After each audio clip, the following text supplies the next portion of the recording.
satu saja dari dokumen yang saya serahkan kepada DPN Pradi Bersatu, kepada Pak Cucu, kepada KAI Saudara Siti Jamalia terbukti palsu atau saya palsukan, saya akan mengundurkan diri, Pak. Ketua Umum kami menyampaikan kepada saya, Pak Rasman, ya, bahwa kalau semua orang menghujat, ya, dan ada organisasi advokat lain yang merasa bahwa itu dicabut, bukan dipecat ya, dicabut dari keanggotaannya, udah lewat sidang etik itu, Pak? Belum. Belum. Sekalipun tidak pernah.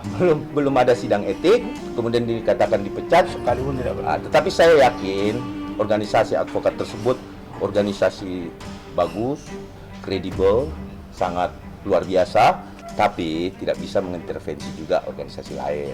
Saling menghargai satu sama lain.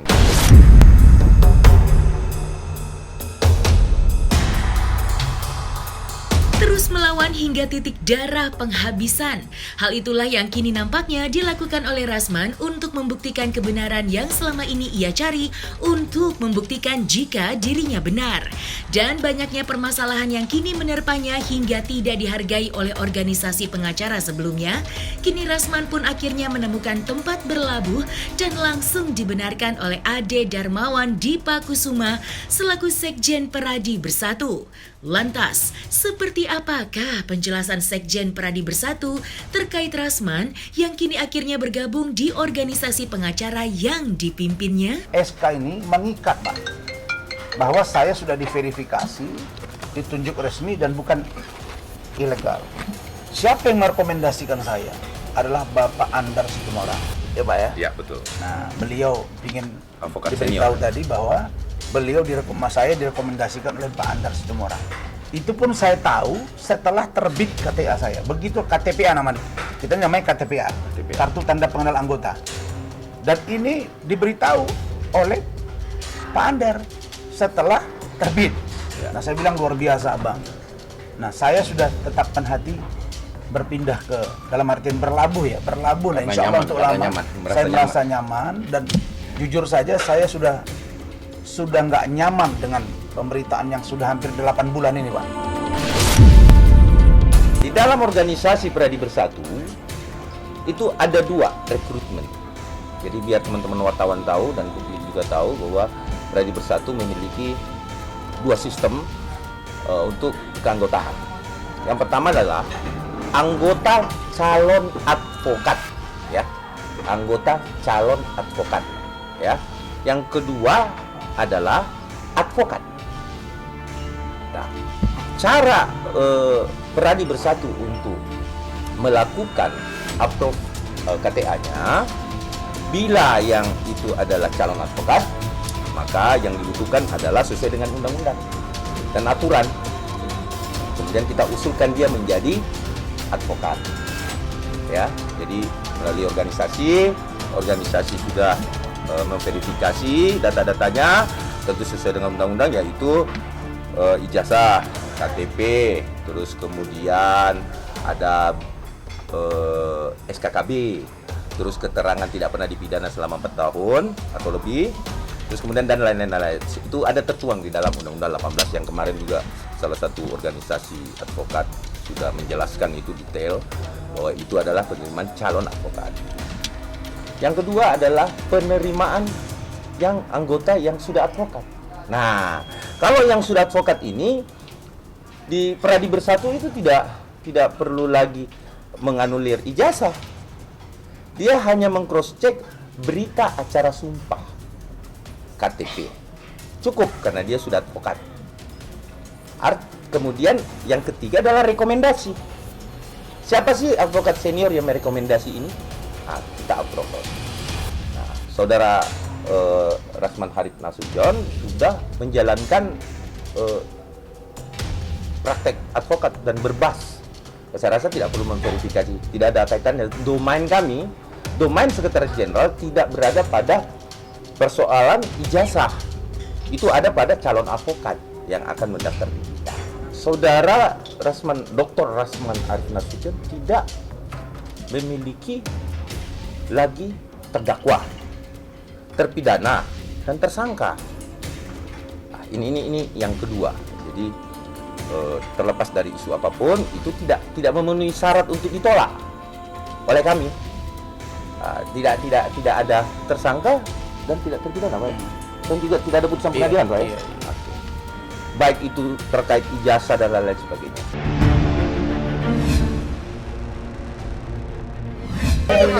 Salah. Ngapain nggak tidur? Harus tidur dong. Ayo sayang. Walah. Jep. Sekarang lihat ya. Hai. Bye. Ayo jalan. Awas apa kejepit.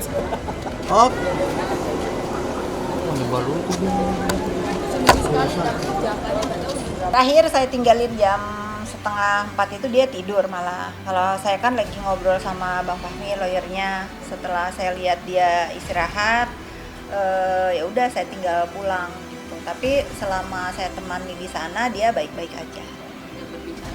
Berbicara apa, tentu seperti kita tahu Niki itu kan orangnya nggak pernah ada takutnya ya. Karena lagi-lagi dia merasa diperlakukan nggak adil. Jadi memang dia minta ditahan. Iya, dia minta Pak Polisi jangan bertele-tele karena ini sudah larut malam. Kasihan yang nungguin Niki dan kasihan juga Bapak Polisi juga ingin maksudnya meminta keterangan tambahan terhadap Niki yang katanya Nikita keberatan. Jadi Nikita minta ya sudah kalau memang saya harus ditahan aja. Ya kalau saya lihat, kalau semua orang juga tahu ya Nikita ibu 3 anak. Sebetulnya buat saya nggak masalah sih dengan proses yang dilakukan di Polres Serang Kota selama memang menurut aturannya benar dan tidak ada pelanggaran lah gitu ya. Karena per hari ini sekali saya diinformasikan oleh lawyernya Nikita atas laporan Nikita ke Propam. Nikita sudah dapat surat pemberitahuan dari Propam bahwa ditemukan pelanggaran yang dilakukan oleh penyidik Serang Kota, Polres Serang Kota. Saya belum tahu pelanggarannya apa, tetapi di dalam surat itu saya baca memang ditemukan pelanggaran yang dilakukan oleh penyidikan di Polres Serang Kota. Kalau Nikita selalu tenang ya, sebetulnya Nikita itu orangnya berani berbuat, berani bertanggung jawab. Apapun yang dia lakukan dia tahu resikonya apa. Cuman memang yang bikin kekecewaan dari Nikita itu ada beberapa perlakuan yang menurut saya juga kurang baik diterima oleh Nikita. Kurang etis ya. Sangat, karena Nikita itu bukan pertama kali dilaporkan dan melaporkan kasus ITE. Dilaporkan sering, melaporkan juga sering. Kalau untuk Nikita melaporkan, seperti kita semua sama-sama tahu, kayak dia melaporkan saudara Indra Tarigan aja kan perlu 2 tahun untuk sampai di pengadilan dan vonis. Kalau ini saya lihat 1 bulan setengah, nggak nyampe kali ya, kalian ikutin bak gini sampai ada penjemputan, sampai ada penyitaan, penggeledahan, sampai ada penangkapan juga. Itu lengkap menurut saya. Hebat sekali saudara pelapor ini. Sementara dia sendiri mempunyai kasus yang lebih berat menurut saya di Polres Jakarta Selatan gitu. Ya, saya cuman berharap keadilan aja sih. Oke, nih kita punya salah, iya. Dia sudah mempertanggungjawabkan perbuatan dia saat ini. Cuman saya minta keadilan juga untuk orang yang 3 kali katanya nggak dipanggil, kok masih bisa ketawa-ketawa gitu aja sih. Kok masih bisa masih bisa. Oh, malah tadi kalian kirim berita malah menolak kan kalau udah ada panggilan dari pihak sana. Padahal udah jelas-jelas dari Humas Polres Jakarta Selatan menyatakan sudah dikirimkan surat untuk penjemputan.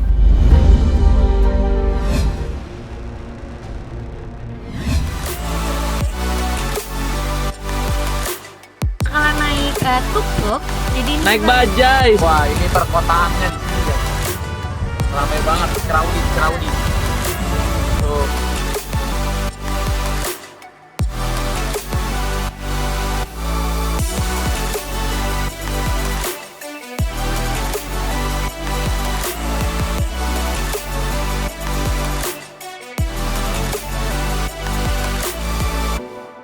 Seneng banget lah, karena itu impiannya dia dari dulu. Pas kenal saya bilangnya mau honeymoon ke sana, tapi nggak jadi. Jadi waktu kemarin bertepatan dengan ulang tahun dia, jadi sama sekalian kasih kadonya dia gitu.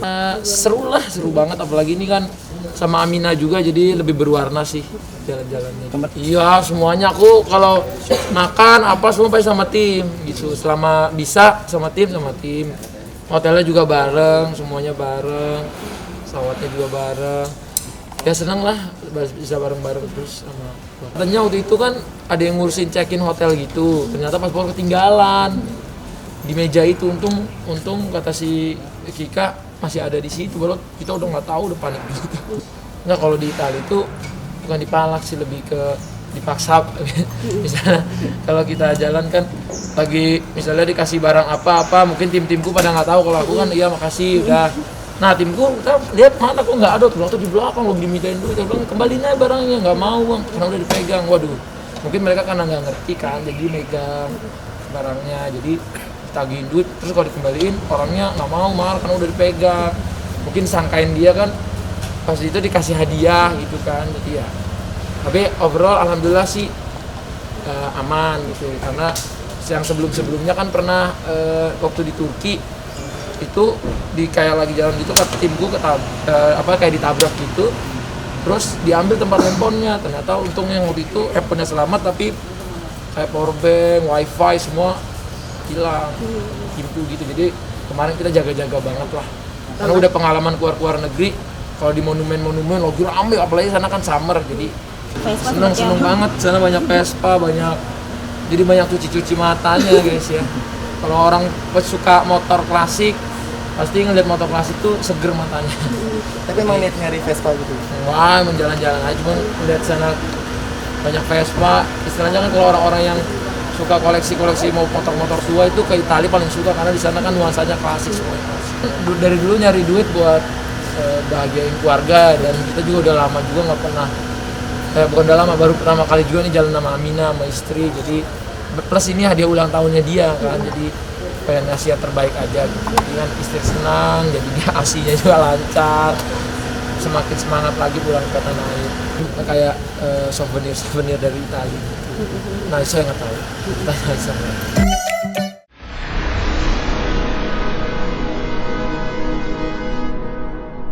Jadi jangan lupa untuk subscribe Cumi Cumi. Ditekan ya tombol lonceng merahnya.